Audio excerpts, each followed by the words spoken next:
అందరికీ నమస్కారం అండి. స్టోరీ బుక్ ఛానల్కి స్వాగతం. ఇవాళ మన కథ పసి మొగ్గలు. కథని చివరి వరకు వినండి. నచ్చితే లైక్ చేయండి. ఈ కథ పైన మీ విలువైన స్పందనని కామెంట్ రూపంలో మాకు తెలియజేయండి. కొత్తవారు ఎవరైనా చూస్తున్నట్లయితే మన ఛానల్ని సబ్స్క్రైబ్ చేసుకోండి. ప్రియా కూతుర్ని పిలుస్తూ వరండాలోకి వచ్చింది సుధా. పావుగంట క్రితం రైమ్స్ చదవమని కూర్చోబెట్టిన కూతురు ప్రియ అక్కడ లేదు. అటూ ఇటూ చూసింది. గేటు కూడా వేసే ఉంది. తనంతా తానుగా గేటు తీసుకుని వెళ్ళగలిగే వయసు కాదు తనది. పరిసరాల్లో ఎక్కడా కనిపించలేదు ప్రియ. పక్కనే ఉన్న కాంతమ్మ గారి వాటాలోకి వెళ్ళిందేమో అని అటు తొంగి చూసింది. తెరిచిన పుస్తకం లాంటి ఆ 3 గదుల వాటాలో ప్రియ ఆచూకీ లేదు. పిల్ల కనబడకపోయేసరికి సుధ కంగారు పడింది. జ్వరంతో ఉందని స్కూలుకు కూడా పంపలేదు. ఇంట్లో ఉండాల్సిన పిల్ల ఏమైనట్టు? ఇల్లంతా మరోసారి కలయ చూసింది. వంటింట్లోకి వెళ్ళేసరికి వెనక వైపు చిన్న అలికిడి వినిపించింది. ప్రియ అటుకేసి వెళ్లే అవకాశం లేదు. ఆ వెనకున్న స్థలం తమదే. 6 నెలల క్రితం కొన్నారు. గబగబా మెట్లెక్కి డాబా మీదకెళ్ళింది. అక్కడి నుంచి చూస్తే ఆ స్థలమంతా పూర్తిగా కనిపిస్తుంది. చుట్టూ ఎత్తైన ప్రహరీ ఉంది. ఆ స్థలం కొన్నాక అందులోకి వెళ్ళడానికి వీలుగా ఇటు ఉన్న ప్రహరీకి తలుపు పెట్టించుకున్నారు. సుధ డాబా మీదకెళ్ళి అటు చూసేసరికి అక్కడికి 10 గజాల దూరంలో ఉన్న మామిడి చెట్టు కింద ఉన్న తిన్నె మీద కాంతమ్మ గారి భర్త కృష్ణమూర్తి గారి ఒళ్ళో ఉంది ప్రియ. ప్రియ ఎందుకో గింజుకోవడం స్పష్టంగా కనబడింది సుధకి. ఏం జరుగుతోంది అక్కడ? వాళ్ళు అక్కడికి ఎందుకు వెళ్ళారు అసలు? ఆలోచిస్తూ మెట్లు దిగి వరండాలోకి వచ్చింది. అక్కడి నుంచే ప్రియని అందరికీ వినిపించేలా గట్టి గట్టిగా పిలవడం ప్రారంభించింది. కాసేపటికి ఏమైందమ్మా అంటూ కాంతమ్మ గారు, ఆమె వెనకనే కృష్ణమూర్తి గారు బయటకొచ్చారు. ప్రియని ఒంట్లో బాగాలేదని వాళ్ళ స్కూల్కి పంపలేదండి. ఇందాక చదువుకోమని ఇక్కడే కూర్చోబెట్టాను. ఇప్పుడు చూస్తే లేదు. పిలిచినా పలకడం లేదు. ఏమైందోనని ఆదుర్దాగా ఉంది. మీరేమైనా చూసారా? అవును, ఇందాక ఇక్కడే చదువుకుంటుంటే నేను చూశాను. ఇంతలో ఎక్కడికి వెళ్తుంది? ఏ పక్కనో ఆడుకుంటుందేమో చూడమ్మా అన్నారు కృష్ణమూర్తి గారు ఏమీ తెలియనట్టు. ఆయన అలా చెబుతూ ఉంటే సుధకి ఆశ్చర్యం కలిగింది. 2 నిమిషాల క్రితమే కదా ప్రియని ఆయన దగ్గర చూసింది. తను ప్రియని పిలవడం విని వెనక నుంచి వచ్చేసినట్టున్నారనుకుంది. ఇంతలో ప్రియ పరిగెత్తుకుంటూ వచ్చింది. ఏమీ మాట్లాడకుండా సుధ పిల్లని తీసుకుని లోపలికి వచ్చేసింది. కాసేపు అయ్యాక ప్రియని పక్కన కూర్చోబెట్టుకొని లాలనగా అడిగింది సుధ. తోటలోకి ఎందుకు వెళ్ళావమ్మా? అలా ఒక్కదానివే, పెద్దవాళ్ళు లేకుండా ఎక్కడికి వెళ్ళకూడదు. నువ్వు కనిపించక నేనెంత కంగారు పడ్డానో తెలుసా? ఒక్కదాన్ని వెళ్ళలేదమ్మా. తాతగారే నన్ను ఆడుకుందారమ్మని తీసుకెళ్లారు తెలుసా? అవునా? నాకు తెలియలేదమ్మా. ఇంతకీ ఏం ఆట ఆడుకున్నారేంటి? ముద్దులాట. నేను తాతగారికి ఒక ముద్దు పెడితే ఆయనేమో నాకు 3 ముద్దులు పెట్టి ఒక చాక్లెట్ ఇస్తారన్నమాట. ఉత్సాహంగా చెప్తున్న ప్రియ మాటలకి తెల్లబోయింది సుధ. మరి ఎన్ని చాక్లెట్లు సంపాదించావు? కంపిస్తున్న స్వరం అదుపులో పెట్టుకుంటూ అడిగింది. ఏది? ఆటే మొదలు కాందే. నువ్వు పిలిచేశావుగా, అందుకని తాతగారు ఒక్క చాక్లెట్ కూడా ఇవ్వలేదు తెలుసా? ఎల్లుండి ఆదివారం మధ్యాహ్నం ఆడుకుందాం, ఎవ్వరికీ చెప్పకు. ఎవరికైనా తెలిస్తే ఆడుకోనివ్వరు అన్నారమ్మా తాతగారు. ప్రియ చెప్పిన మాటలు విని దిమ్మెరపోయింది సుధ. కృష్ణమూర్తి గారు ఎవ్వరి జోలికి పోని పెద్ద మనిషి. ఎప్పుడు చూసినా ఆయన చేతిలో భగవద్గీత ఉంటుంది. సదా భగవత్ చింతనలోనే ఉండే మనిషి. రోజూ కృష్ణుడి గుళ్ళో భారత భాగవతాలు చదివి ప్రవచనాలు చెబుతూ ఉంటారు. ఇంట్లో ఉంటే పూజ గది, బయటకు వెళ్తే దేవాలయం తప్ప వేరే ధ్యాసే లేని ఉత్తముడు అనుకుంది నాళ్ళు సుధ. ఏమిటిది? కృష్ణమూర్తి గారు లాంటి పెద్ద మనిషిని తెలిసి తెలియని చిన్నపిల్ల మాట పట్టుకొని తప్పుగా అనుకుంటోందా? ఆయనకి చిన్నపిల్లలంటే ఇష్టమేమో, అందుకే ప్రియని ముద్దు చేస్తున్నారేమో. అయ్యుండదు. ఇది వరకెప్పుడూ ఆయన ఇలా ప్రవర్తించలేదు. కనీసం ప్రియని దగ్గరికి పిలిచి మాట్లాడింది లేదు, ముద్దు చేసింది కూడా లేదు. అలాంటిది ఇప్పుడు పిల్లని దూరంగా తీసుకెళ్లడం ఏమిటి? ఆడుకుందాం అనడం ఏమిటి? ఆయనలో ఏ చెడు ఉద్దేశము లేనప్పుడు ఎవ్వరికీ చెప్పొద్దని హెచ్చరించడం ఎందుకు? సుధకేమీ పాలుపోలేదు. తన తండ్రి వయసున్న కృష్ణమూర్తి గారిని చెడుగా అనుకోవడానికి మనసొప్పుకోవడం లేదు. ఇది ఎవ్వరితోనూ చర్చించుకోలేని సున్నిత సమస్య, పట్టించుకోకుండా వదిలేసే సమస్య కూడా కాదు. ఆలోచిస్తున్న సుధకి తన చిన్నతనంలో జరిగిన సంఘటన గుర్తొచ్చింది. ప్రతి వేసవికాలం సెలవులకి సుధ తాతగారి ఊరు గుంటూరు వెళ్ళేవారు. పెద్దమ్మ పిల్లలు, పిన్ని పిల్లలు, మామయ్యల పిల్లలు కూడా వచ్చేవారు. దాంతో తాతగారిల్లు పెళ్లివారిల్లులా సందడిగా ఉండేది. పెద్దమ్మ కూతురు శ్రావణి, మామయ్య కొడుకు అమర్ మాత్రమే కొంచెం పెద్దవాళ్ళు. మిగిలిన 9 మగపిల్లలు, 6 ఆడపిల్లలు, అందరూ 10 ఏళ్లలోపు వారే. వేసవికాలం కావడాన్న రాత్రి పిల్లలందరూ డాబా మీద చాపలేసుకుని పడుకునేవారు. లంకంత ఇల్లు, బోలెడు గదులు ఉండటాన పెద్దవాళ్ళు ఎవరి గదుల్లో వాళ్ళు పడుకునేవారు. రాత్రి భోజనాలు అవగానే పిల్లలందరూ డాబా మీదకి చేరిపోయేవారు. ఇక కబుర్లు, కథలు, పాటలతో హోరెత్తిపోయేది. అలా కబుర్లలోనే నిద్రలోనికి జారిపోయేవాళ్ళు. తాతగారింటి వెనక అవుట్ హౌస్లో ఓ కుటుంబం ఉండేది. వాళ్ళు తినుబండారాలు తయారు చేసి షాపులకు ఇచ్చేవారు. కల్లాకపటం తెలియని ఆ పసి వయసులో జరిగిన ఆ సంఘటన కళ్ళకు కట్టినట్టు గుర్తొచ్చింది సుధకి. సుధా, పొద్దున ఏమైందో తెలుసా?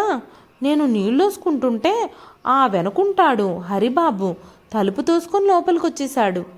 నాకెంత భయమేసిందనుకున్నావు? గట్టిగా అరిచేశా. దాంతో అరవకు అంటూ బయటికెళ్ళిపోయాడు.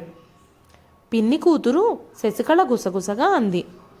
అందుకే బాత్రూం తలుపు గడేసుకోమనేది. ఎవ్వరూ లేరనుకుని వచ్చుంటాళ్లే పాపం. అదేమిటే, నీకు తెలుసుగా నాకు గడేసుకుంటే భయమని. అయినా వాడు మన బాత్రూంలోకి ఎందుకు రావాలి? వాళ్ళదుండగా.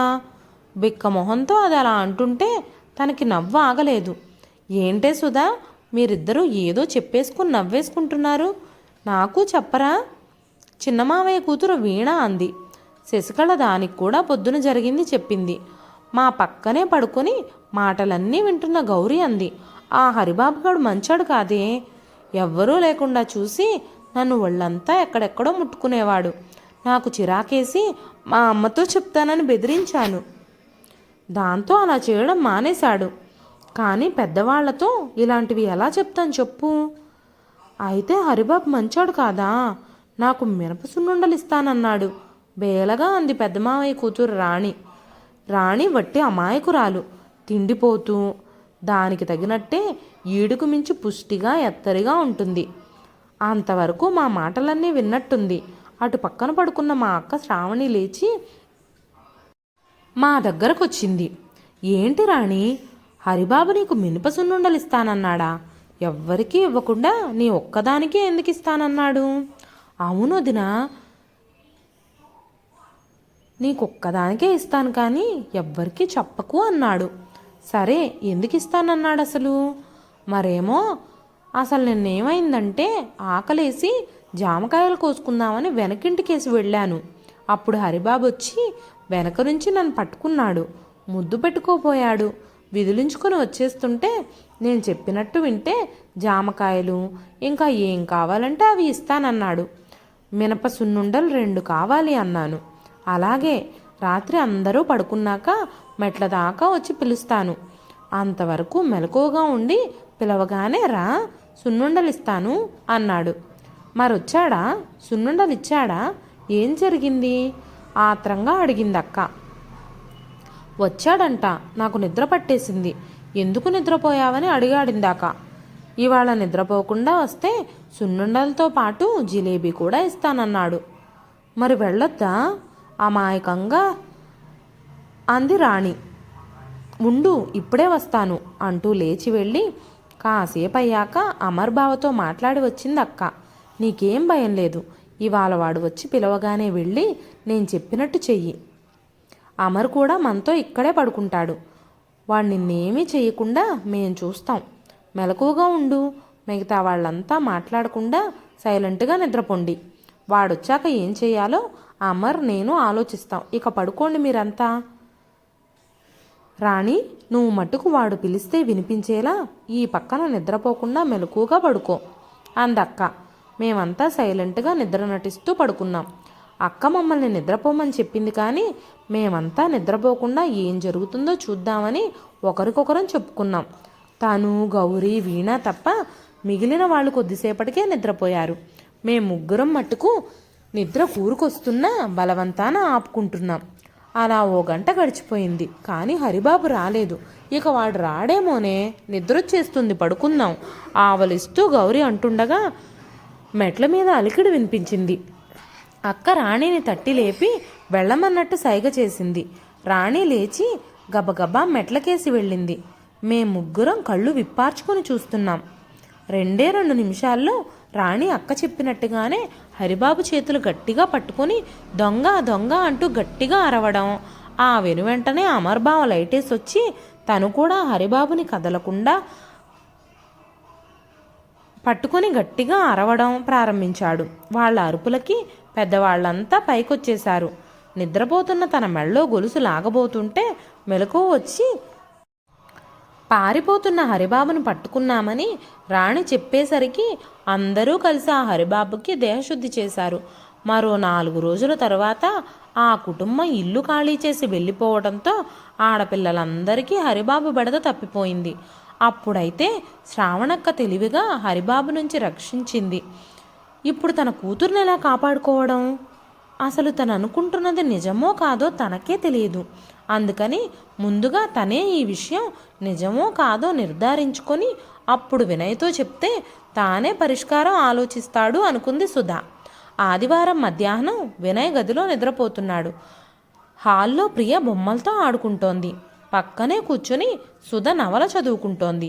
సుధకి రోజు మధ్యాహ్నం నిద్రపోవడం అలవాటు, కానీ ఈరోజు చేతిలో పుస్తకం పట్టుకొని బలవంతాన నిద్ర ఆపుకొని మధ్య మధ్య ప్రియను గమనిస్తూ కాలక్షేపం చేస్తోంది. సుధా ఆమె చెయ్యి పట్టుకొని ప్రియా నడుస్తున్నారు. అడవిలో దారంతా తుప్పలు, ముళ్ళ పొదలతో నిండిపోయింది. ప్రియా తల్లి చేయి పట్టుకుని జాగ్రత్తగా నడుస్తుంది. ఉన్నట్టుండి సుధ చేతి నుండి ప్రియ చేయి జారిపోయింది. వెనక్కి తిరిగి చూసిన సుధకి ఎవరో అగంతకుడు ప్రియని భుజాన వేసుకుని ఎత్తుకుపోవడం కనిపించింది. అతని చేతుల్లో గిలగిలా కొట్టుకుంటూ అమ్మా అమ్మా అంటూ భయంతో అరుస్తోంది ప్రియ. చటుక్కున మెలకు వచ్చింది సుధకి. పక్కకి చూసింది, ప్రియ కనిపించలేదు. పిచ్చిదానిలా ప్రియా ప్రియా అని అరుస్తూ బయటకు పరిగెట్టింది. ఆమె అరుపులకి తమ వాటాలోంచి కాంతమ్మగారు, ఆమె కొడుకు, కోడలు వచ్చారు. లోపల నుంచి వినయ్ కూడా బయటకొచ్చాడు. ఏం జరిగిందని వినయ్ భార్యని ఆపి అడిగేసరికి ప్రియ అండి, మన బంగారు తల్లిని ఎవరో ఎత్తుకుపోయారు అంటూ ఏడవసాగింది సుధా. దాంతో వినయ్ కూడా కంగారు పడిపోయాడు. అందరూ హడావిడిగా ప్రియా, పాప, బుజ్జి తల్లి అంటూ కేకలు పెడుతూ ఇల్లంతా వెతకసాగారు. ఇంతలో సందులోంచి ప్రియ ఎర్రగా కందిపోయిన మొహంతో ఏడుస్తూ వచ్చింది. సుధ గబాలన పాపనెత్తుకొని ముద్దు పెట్టుకొని ఎక్కడికి వెళ్ళావమ్మా, ఎంత కంగారు పడ్డానో తెలుసా అంది. చూడమ్మా, తాతగారు ముద్దు పెట్టుకుంటానంటూ ఎలా కరిచేశారో వెక్కుతూ అంటున్న ప్రియని పరకాయించి చూసింది సుధ. ప్రియ ఫ్రాక్ బటన్స్ ఊడిపోయి ఉన్నాయి. తొలగిపోయిన ఫ్రాక్లోంచి ఆ పిల్ల లేత శరీరం మీద ఎర్రగా కందిపోయిన పంటిఘాట్లు స్పష్టంగా కనిపిస్తున్నాయి. అవి చూస్తూనే సుధ గుండెలు అవిసిపోయాయి. కోపం, దుఃఖం జమిలీగా ముంచుకొచ్చాయి. విషన్నవదనంతో మాన్పడిపోయి నిల్చున్న కాంతమ్మ గారి కుటుంబం కేసి నిప్పులు చెరిగే కళ్ళతో తిరస్కారంగా చూస్తూ పాపనెత్తుకొని లోపలికి నడిచింది సుధ. మరో వారం తిరిగేసరికి సుధా, వినయ్ చెప్పకుండానే కృష్ణమూర్తి గారి కుటుంబం ఇల్లు ఖాళీ చేసి వెళ్ళిపోయారు. తెల్లారి పేపర్ తెరిస్తే చాలా వరకు స్త్రీలపై జరుగుతున్న అత్యాచార వార్తలే. చదువుతుండే మనసంతా కలిచివేస్తుంది. దారుణం ఏమిటంటే లోకం తెలియని పసిపాపలను కూడా వదలడం లేదు ఈ కీచకులు. వావి వరుసలు తెలియని మూర్ఖులే కాదు, ఇతరులకు నీతి బోధనలు చేసే విజ్ఞాన కనులు కూడా ఈ కీచకుల్లో ఉన్నారంటే వినడానికే జుగుప్సాకరంగా ఉంటుంది. ఈ కీచకులు ఎక్కడి నుంచో రారు. మనలోనే, మన బంధుగణంలోనే, మన ఇరుగు పొరుగునే సమయం చూసి కాటు వేయడానికి మాటు వేసుకొని ఉంటారు.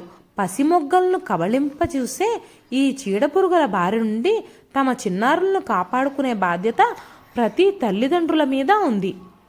ఇదండి ఈరోజు కథ. ఈ కథ నచ్చితే ఒక లైక్ చేయండి. ఈ కథ పైన మీ విలువైన స్పందనని కామెంట్ రూపంలో మాకు తెలియజేయండి. మరెన్నో ఇలాంటి ఇన్ఫర్మేటివ్ కథల కోసం మన ఛానల్ని సబ్స్క్రైబ్ చేసుకోండి. మరొక మంచి కథతో మళ్ళీ కలుస్తానండి. అంతవరకు సెలవు.